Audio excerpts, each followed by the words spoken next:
this president-elect as a legitimate president. A fight underway between civil rights leader John Lewis and President-elect Donald Trump. Developing this morning, the future president continues his Twitter freakout on the congressman despite a massive backlash. Dan, good morning. Good morning, Cameron, and good morning, Mid-Michigan. Does it feel a little bit on the chilly side this morning? Well, temperatures are much cooler this morning than they were at this time yesterday. I'll explain why coming up in your first 1-5 hour-by-hour forecast. Anybody that lost hope, just keep hope alive. Just keep praying, keep fighting.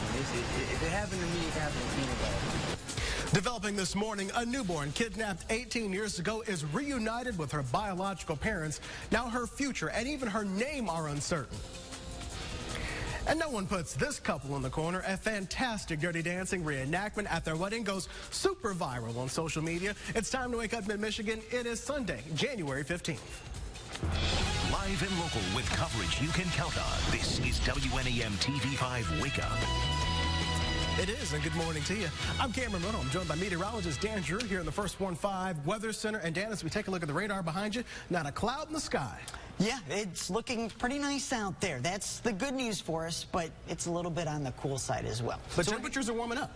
They will be eventually, just not this early. Yeah, a little bit on the chilly side. Here's a look at our weather story this morning because, you know what? The bright side, well, we're going to see plenty of sunshine across Mid-Michigan today, so we really can't complain there. That's at least the one good thing. Now, unfortunately, tomorrow we can't say the same. We're going to be dealing with an opportunity for wintry mix to be moving in after about 7 p.m. tomorrow evening, and the timing on this is crucial, especially between that and the temperature. That's really going to determine how much ice or snow we're going to see in terms of rain as well. Now, we will see a transition to freezing rain overnight tomorrow night into our day Tuesday morning, and then that freezing rain transitions to all rain by the later portions of Tuesday morning. So we're keeping a very close eye on what's going to happen here. This morning, we're looking at 14 degrees right now in Flint. In the Tri-Cities, it's 16 in Saginaw, 15 Bay City, 7 degrees right now in Midland. The rest of the Mid-Michigan,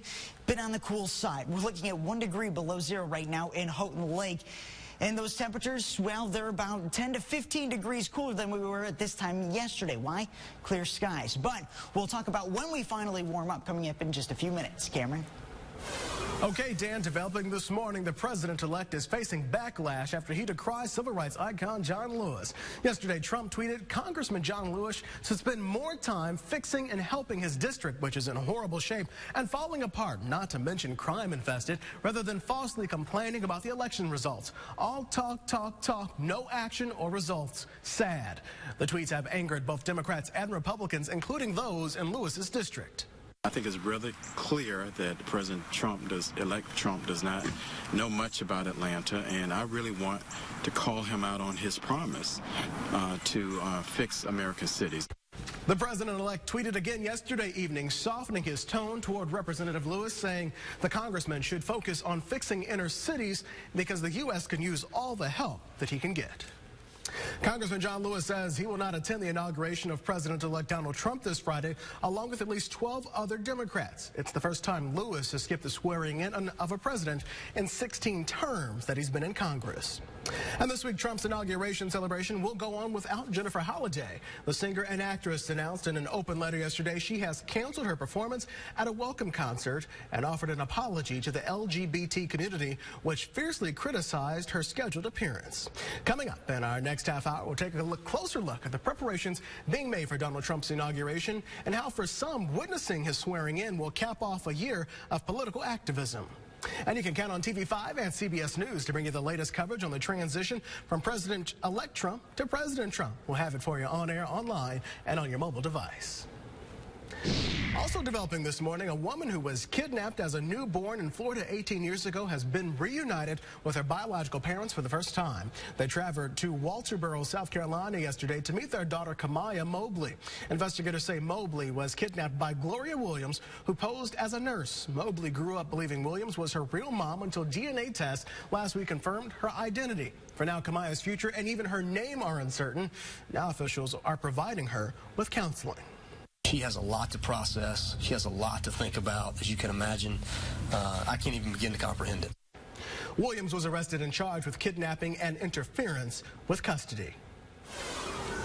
Developing overnight, its curtains for the greatest show on earth. Ringling Brothers and Barnum Bailey Circus is shutting down its doors after 146 years in operation. That's according to a press release from the company's CEO, who called it a, quote, difficult decision. Ticket sales were not enough to match the high cost of running the show. Ringling Brothers was founded in Wisconsin in 1884 by 5 of the 7 Ringling Brothers. The family ran the circus until 1967 when they sold it to Feld Entertainment. Final performances will be in Providence, Rhode Island on May 7th and Uniondale, New York on May 21st. The People for the Ethical Treatment of Animals, also known as PETA, issued a response to the pending closure, saying after 36 years of PETA protests, which have awoken the world to the plight of animals in captivity, PETA heralds the end of what has been the saddest show on earth for animals and asks all other animal circuses to follow suit, as this is a sign of changing times. New overnight, investigators believe a fire that hit a mosque in Washington state was arson. Police arrested a homeless man suspected of starting a blaze yesterday morning. They say he had run-ins with worshipers before, but there had been no evidence of a hate crime. Cell phone video captured the massive wall of flames and smoke as it devoured everything in sight. No one was injured in the fire. The suspect is expected to be charged with second-degree arson on Tuesday. New this morning, Japan's attempt, that is, to launch the world's smallest satellite into orbit is a failure. The rocket that carried a miniature satellite lifted off in the Space Center from Kogoshima after 8:30 local time this morning. After the launch, the agency decided to cancel the start of a second stage due to a communication glitch in the system. The rocket and the satellite fell into the ocean. Like all newlyweds should, this couple had the time of their lives at their wedding, and we mean that literally. No doubt. It's your morning talker.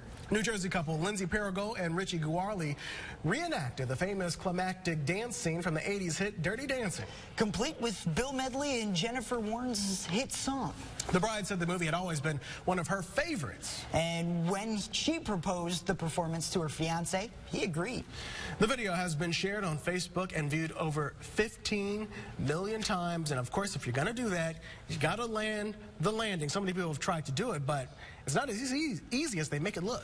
I can't even imagine being able to try that. I do not have the coordination or the rhythm to be able to handle that at all. That's all right. I got the guns to do it. Who wants to try? I'll pick you up. I can do it just like that. Boom. Perfect. I'll take care of it. I can do it any day of the week. TV5 News Time is 8:07. Still to come this morning, family and friends say goodbye to a fallen officer gunned down by a runaway murder suspect. Plus, the Detroit Auto Show always features new innovative automobiles. We'll tell you how they kicked off their first day open to the public.